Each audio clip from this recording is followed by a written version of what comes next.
সড়কপথের চাপ কমাতে যানজট এড়াতে ব্যারাকপুর থেকে বাবুঘাটে চালু হচ্ছে ওয়াটার ট্যাক্সি, চলবে দূরপাল্লার ভেসেলও।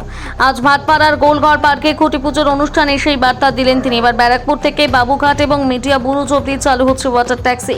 সড়কপথে যানজট এবং যাত্রীর স্বাচ্ছন্দ্যকে প্রাধান্য দিতে পরিবহন মন্ত্রী অর্জুন সিং এর ঘোষণা। তবে ওয়াটার ট্যাক্সির সাথে সাথে চালানো হবে দূরপাল্লার ভেসেল।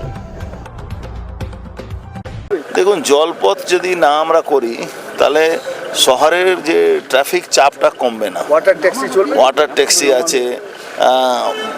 এখান থেকে ধরুন ব্যারাকপুর থেকেও আমরা যদি কলকাতা ভেসেল চালু করি সঠিক সময় মতন উইদাউট অবস্ট্রাকশনে পৌঁছে যাবে। এরও অনেক রকম পরিকল্পনা আছে, সামনে দেখতে পারবেন। কোথা থেকে চলবে এই ওয়াটার ট্যাক্সি?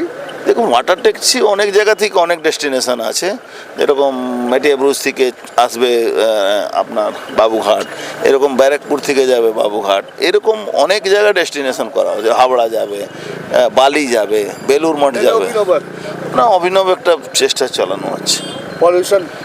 পলিউশন তো ওয়াটার ট্যাক্সি চললে পলিউশন হবে না।